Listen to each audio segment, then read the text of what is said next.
Dua të falenderoj të gjithë ata që e bën të mundur këtë përvojë, veçanërisht për përkushtimin e tyre ndaj avancimit të drejtave të njerëzit nga Universiteti Shtetëror i Floridës. Pra, ky bashkëpunim nuk do të ishte i mundur pa profesorët tanë nga Florida, veçanërisht Terry Cooney dhe Dr. Adelina Emini. Ajo ka qenë gjithmonë aty për ne, për çdo kontakt, duke na mësuar që të kemi dhe të krijojmë sa më shumë takime këto. Edhe do ishte, po besoj, shumë e pamundur në qoftë se s'do ishte ajo dhe nuk do arrinim suksesin që kemi deri tash. Viti i kaluar ka qenë vërtet një nder. Kam pasur mundësi të takoj diplomat, zyrtar qeveritar dhe udhëheqës të ndryshëm, gjë që më ka dhënë një kuptim më të thellë se si funksionon në demokraci të re këtu në Kosovë, veçanërisht në Prishtinë si kryeqytet. Muaji im në Reporting House ka qenë jashtëzakonisht interesant dhe edukativ. Të dëgjoj perspektivat e zyrtarëve të ndryshëm dhe të mësoj për vizionin e tyre për të ardhmen e vendit. Përmes programit ton mbi të drejtat e njerëzit në demokracinë më të re të Europës, kemi studiuar shumë nga ngjarjet historike që kanë formsuar Kosovën dhe Reporting House e bëri këtë të mundur.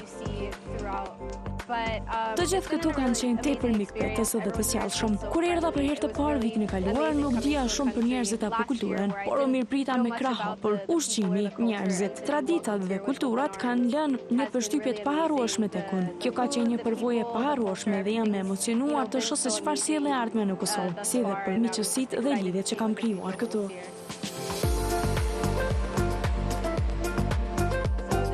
Pra, ky bashkëpunim nuk do të ishte i mundur pa profesorët tanë nga Florida, veçanërisht Terry Cooney dhe Dr. Adelina Emini. Ajo ka qenë gjithmonë aty për ne, për çdo kontakt, duke na mësuar që të kemi dhe të krijojmë sa më shumë takime këto. Edhe do ishte, po besoj, shumë e pamundur në qoftë se s'do ishte ajo dhe nuk do arrinim suksesin që kemi deri tash. Jam gjithashtu shumë mirënjohëse që pata mundësinë të takoj udhëheqës dhe personalitete kaq të respektuara. Nuk ndodh çdo ditë që të kesh mundësinë të bisedosh me njerëz kaq të përkushtuar ndaj shoqërisë dhe ndryshimit pozitiv. Pavarësisht angazhimeve të tyre të shumta, ata gjetën kohë për të takuar me ne, për të dëgjuar mendimet tona rreth Kosovës dhe përvojat tona deri tani. Edhe unë isha shumë e interesuar të mësoja prej tyre dhe të kuptoja perspektivat e tyre.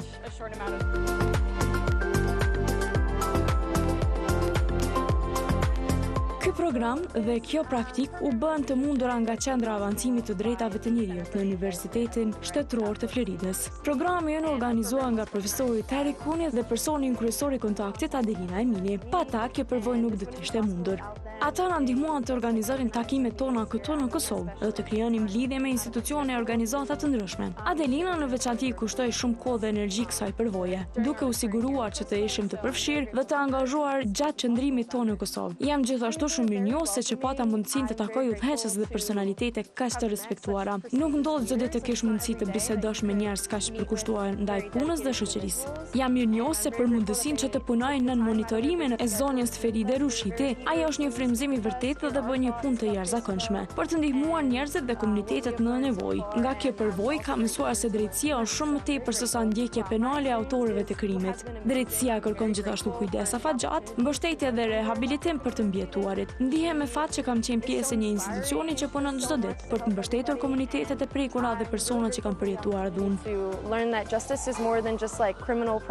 Kosova është një vend shumëri dhe plot energji. Është e gjallë, dinamike dhe e bukur. Kudo që kam shkuar kam hasur optimizëm, mikpritje të jashtëzakonshme dhe njerëz të ngrohtë e të gatshëm për të biseduar, e për ndarë përvojat e tyre me ne. Kjo ka bërë gjithmonë qëndrimin tim edhe më të veçantë këtu. Andaj, ja u preferoj të gjithë studentëve të tjerë nga Florida që të vinë dhe ta vizitojnë Kosovën.